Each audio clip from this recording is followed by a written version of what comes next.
আওয়ামী লীগ যদি নির্বাচন করে তবে একটি প্রতিদ্বন্দ্বী দল হিসাবে নির্বাচন করবে, তাতে বিএনপির কিছু আসে যায় না।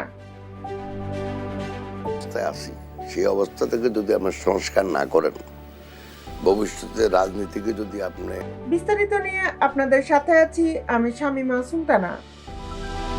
ছাত্র জনতার আন্দোলনের মুখে গত 5 আগস্ট শোচনীয়ভাবে ক্ষমতা হারানো আওয়ামী লীগের সঙ্গে বিএনপির কোনো দ্বন্দ্ব নেই বলে জানিয়েছেন বিএনপির ভাইস চেয়ারম্যান ও বরিশাল বিভাগের দায়িত্বপ্রাপ্ত নেতা আব্দুল আল মিন্টু।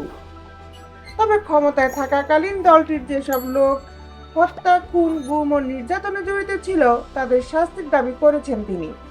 কিন্তু যারা অন্যায় করে নাই তাদের বিরুদ্ধে বিএনপির কোনো অভিযোগ নেই বলেও জানান বিএনপির এই সিনিয়র নেতা।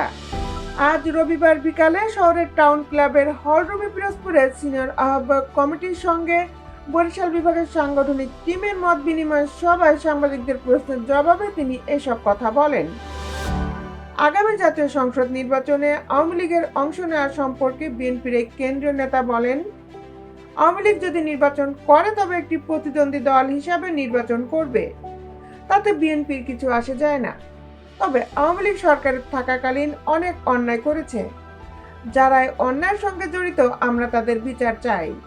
এছাড়া গত 5 আগস্ট আওয়ামী লীগ সরকারের পতনের পর সংগঠন বিরোধী বিভিন্ন কর্মকাণ্ডে জড়িত থাকার দায়ে 1200 নেতাকর্মীদের বিরুদ্ধে শাস্তিমূলক ব্যবস্থা নেওয়া হয়েছে বলে জানিয়ে তিনি বলেন, এছাড়া অনেকের বিরুদ্ধে তদন্ত চলছে।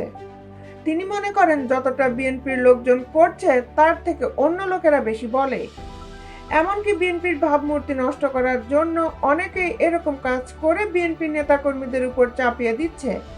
জামাতের সঙ্গে বৈরী সম্পর্কের বিষয়ে মিন্টু বলেন, আমাদের সঙ্গে আওয়ামী লীগ কিংবা জামাতের কোনো দ্বন্দ্ব নেই, যে যার দলীয় মতের আদর্শে পরিচালিত। তবে একটি সুষ্ঠু নির্বাচনের মাধ্যমে জনগণের অধিকার প্রতিষ্ঠার লক্ষ্যে বিএনপি দলকে সুসংগঠিত করছে এবং সেই সঙ্গে দলটি সর্বত্র সম্মেলনের জন্য প্রস্তুতি নিচ্ছে।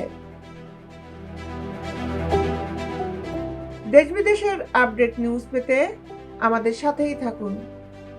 Justice television, Dhaka.